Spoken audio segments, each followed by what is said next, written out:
Fala aí, pessoal, tudo bem com vocês? Espero que vocês estejam bem, com a graça de Deus, né? Essa semana vocês participaram aí da avaliação diagnóstica, né? Tipo um simulado, né?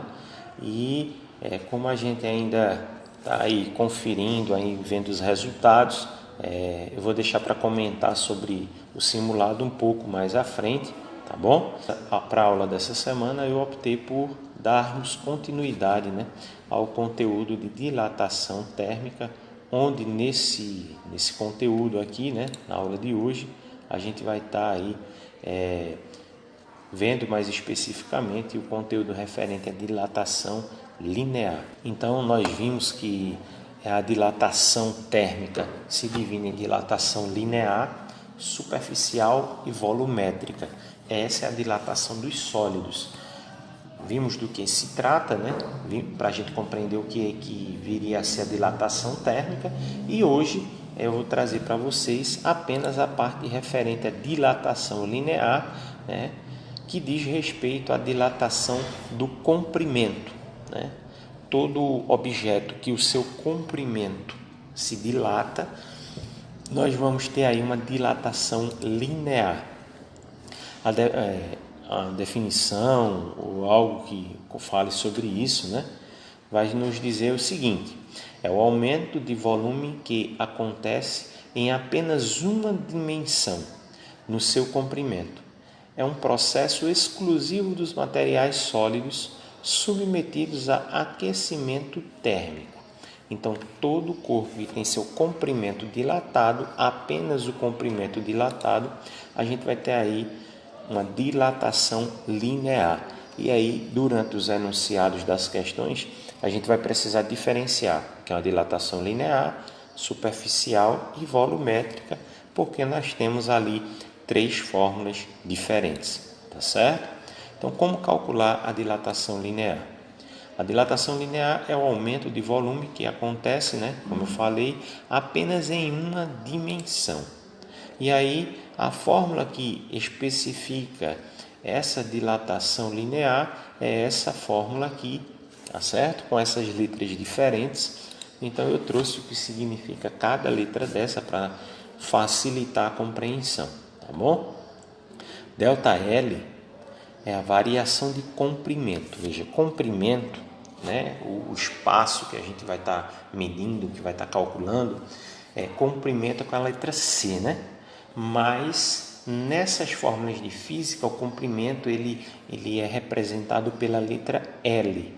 E eu aconselho que você use essa letra para o cálculo. Não troque por outra não, porque mais para frente isso pode causar alguma confusão, tá certo? Então, ΔL é a variação de comprimento. L0 é o comprimento inicial.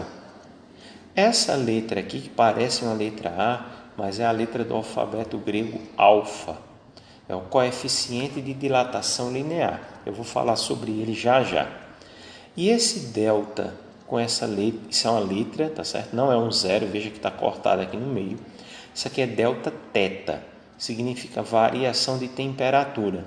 Aí você pode olhar e dizer assim, se a variação de temperatura era para ser delta T. Até que a gente poderia usar um ΔT.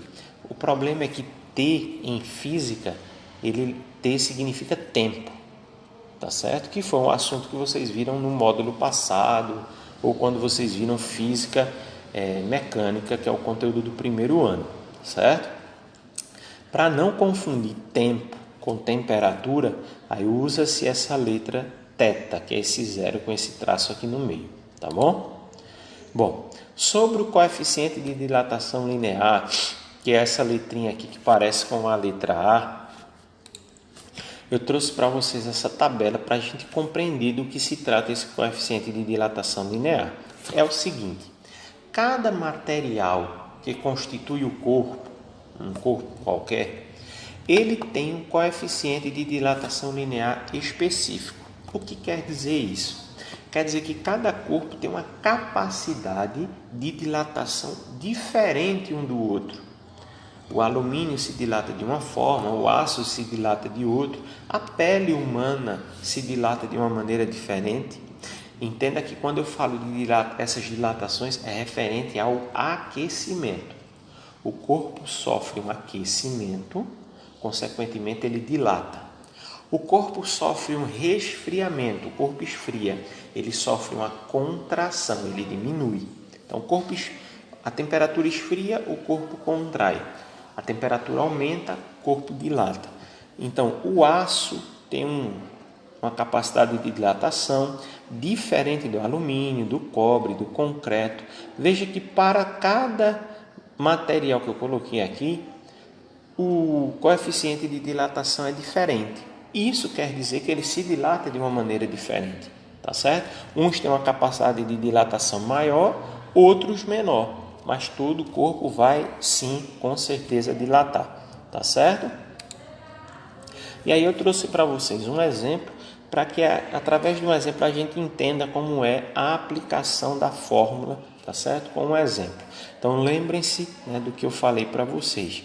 Quando a gente tiver trabalhado com todos os outros tópicos, vai ser interessante que a gente leia o enunciado e consiga compreender sobre o que o enunciado está falando. Então, quando diz aqui, ó, qual será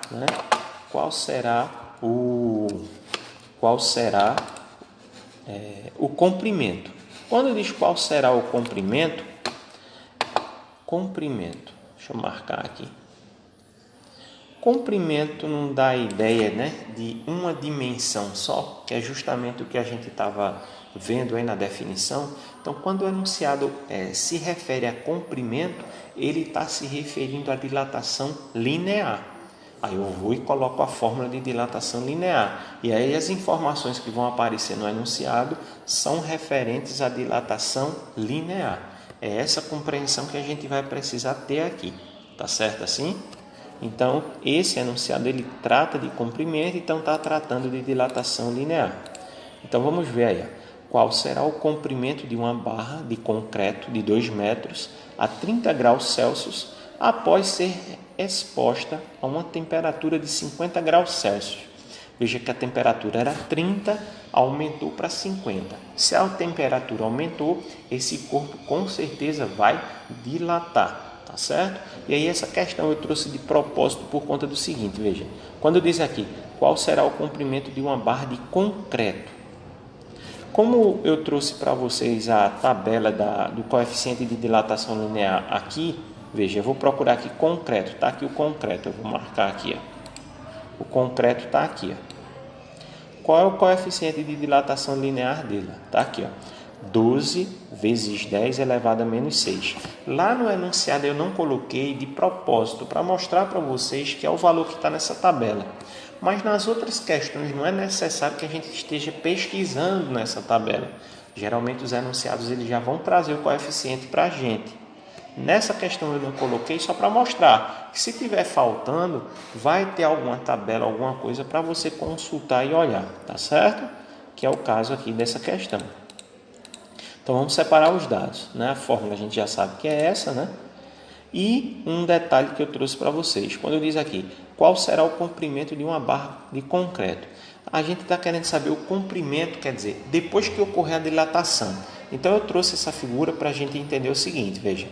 O L0 é o comprimento inicial, que é de 2 metros. Essa barra aqui, de 2 metros, ela está a 30 graus Celsius. Mas a pergunta quer saber qual vai ser o comprimento dessa barra depois da dilatação. Aí, para a gente saber isso, é só a gente descobrir quem é o ΔL, que é justamente usando essa fórmula. Quando a gente descobrir esse tamanho aqui, a gente vai poder descobrir quem é o comprimento final. E de que forma a gente vai descobrir isso? Somando a barra inicial, que é justamente os 2 metros, mais esse pedaço que está dilatando, que está aumentando.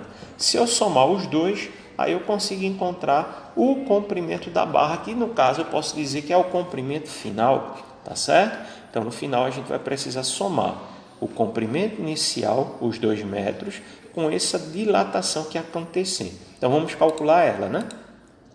ΔL eu não sei quem é, comprimento inicial é 2 metros, tá certo? Trouxe para vocês a tabela para lembrar que o coeficiente de dilatação linear do concreto é 12 vezes 10 a menos 6. E a variação de temperatura. Veja que o enunciado não quer saber quem é a temperatura inicial, quem é a temperatura final. A gente quer a variação de temperatura. E a variação de temperatura só é subtrair a final da inicial. 50 menos 30 corresponde a 20 graus Celsius. Então, 20 graus Celsius é a temperatura inicial. Beleza? Substituímos na fórmula, vai ficar 2 vezes 12 vezes 10 a menos 6 vezes 20 ΔT. Tá certo? E aí a gente multiplica esse 2 vezes 12 vezes 20. E esse 10 a menos 6 a gente repete e deixa para trabalhar com ele só no final. Então, 2 vezes 12, 24. 24 vezes 20 vai dar 480. E aí o 10 e esse expoente 6 aqui a gente repete, tá ok? Então, 480 vezes 10 elevado a menos 6. Aí agora eu vou tirar esse 10 a menos 6 daqui. De que forma? É sempre desse jeito, viu? Todo número que você chegar até aqui, ó, se ele não tiver nenhuma vírgula marcada aqui, vai ter uma vírgula no final, certo? Então, todo número tem vírgula. Quando a vírgula não vem representada no número, é porque essa vírgula está no final, está à direita no final, beleza? E aí o que é que você vai fazer? Você vai pegar essa vírgula, como o expoente aqui ó, é negativo, você vai movimentar ela sempre para a esquerda. A quantidade de casas que você vai movimentar essa vírgula é justamente o valor do expoente aqui, no caso 6. Então, você vai pegar essa vírgula e movimentar 6 casas para a sua esquerda, tá ok? Então, a gente vai ter aí 0,000480. Vamos contar aqui para ver se essa movimentação está certa, né? A vírgula está aqui no final, aí a gente conta. Daqui para cá, 1. Daqui para cá, 2, 3, 4, 5, 6. Quando completou as 6 casas, você para, coloca a vírgula e esse vai ser o nosso resultado. Aí você de repente olha para cá e pergunta assim: ô professor, e esses zeros aí que apareceram? Esses zeros que apareceram aqui foi justamente o seguinte: se você for movimentar a vírgula e não tiver número para você movimentar a vírgula, você pode acrescentar zero, não tem problema nenhum. Tá certo? Faltou número, coloque zero e vá movimentando a vírgula. E outra coisa, esse zero aqui na parte decimal, se você quiser tirar ele daqui, você pode tirar. Então, nós teríamos aqui 0,00048. Pode ser dessa forma também. Então, aí nós temos a variação de comprimento, a dilatação, esse pedaço que aumentou. É algo bem pequeno, tá certo? E aí é ele que você vai somar, com o comprimento inicial. Detalhe, aqui eu tirei o zero, tá vendo? Deixei só o 48. E aí você vai somar, eu estou trazendo aqui para você, ó, 2, que é o comprimento inicial, mais a dilatação que a gente encontrou. E aí esse 2 você só vai tirar esse zero, colocar o 2 no lugar, vai ficar 2,00048 metros. Isso é o tamanho da barra depois que acontece a dilatação. Geralmente os números do valor final vai ficar dessa forma, porque são números muito pequenos, né? Tá certo? E aí nós temos um exemplo de dilatação linear. E se por acaso, né, você está com algum déficit no conteúdo, tanto nas aulas de física como nas aulas de matemática, né, você pode estar mandando as seus conteúdos em atraso para o meu e-mail, andersonarembonito@gmail.com. E se tiver alguma dúvida, né, você manda para mim lá no WhatsApp, que assim que possível eu vou estar esclarecendo e tirando aí as dúvidas de vocês. Tá certo assim? Então espero que vocês fiquem bem, fiquem com Deus, forte abraço para todos e até mais.